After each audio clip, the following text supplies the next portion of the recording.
air tube. So we make sure the water's in the tube. We don't want to put a bunch of air in there, so. And you go down the right side, right? Yeah, actually, you basically just want to go, it doesn't matter if you go left or right, but you want to make sure you avoid the trachea. Okay.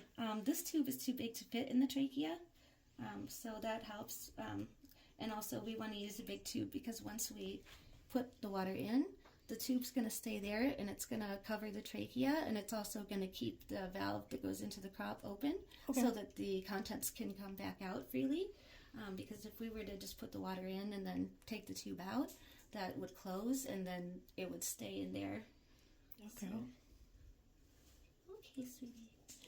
Yeah, I don't know if she maybe ate a piece of birdseed that had poop on it or something. I don't know how this happened for her crop being like this. Yeah, I usually just go to the left of the tongue, but with this tube being the size that it is, it pretty much fits just right in the throat when it's not expanded quite a bit. There you go, sweetie. All right, so now we're going to tip them upside down like this, and then we're going to just slowly put in the water. Not too slowly, but not too quickly. And will she regurgitate the food? It's going to start coming out. Oh, that's interesting. Okay. Yep. Okay. There you Does it look like any of it's digested? No, and it won't be in the crop. Nothing is digested there. Okay. So if anything that came out was digested, then that would be a different problem with regurgitation from the stomach. There you go, sweetie. That's baby. Spit that all out. So we're going to keep her upside down and let the rest of that water drip out. Okay. And then see how I'm pushing forward on the sear like this, down towards the nose? Yeah. So this is the same action what the parents do with the babies when they feed them. Oh. And this clears any liquid from the nose so that it doesn't get aspirated as the baby's taking out the beak from the parent's crop. Okay. So that helps to do that. And then I'll roll it like this. And you put it right over the opening to the trachea, and it's going to wick any water that would go in the trachea out before it can get down. Now, did all the stuff come out from her crop? No, not all of it. It usually takes a few flushes. Okay. But we can take a look at the stuff that came out and see if it looks like there's anything in there that is bad. Like if we see bacteria, coccidia, anything along those lines. Okay.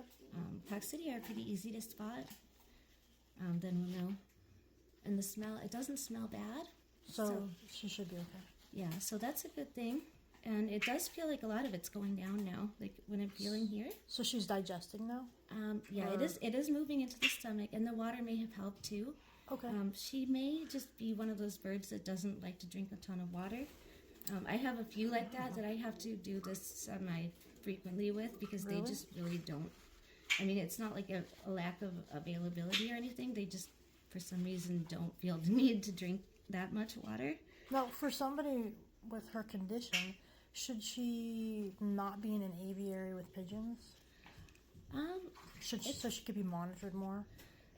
Well, I would say this, I would keep a close eye on her. If she's with a small group of other birds, it's probably better that way because pigeons really don't do well on their own. So keeping them isolated for an extended period of time when it's not like absolutely necessary is actually more harmful than it would be helpful. But what about there's some pigeons that they bond to people and they don't like other pigeons? Are they the exception? That'd probably be a different story. Yeah, I do. I actually have had one bird like that where he was so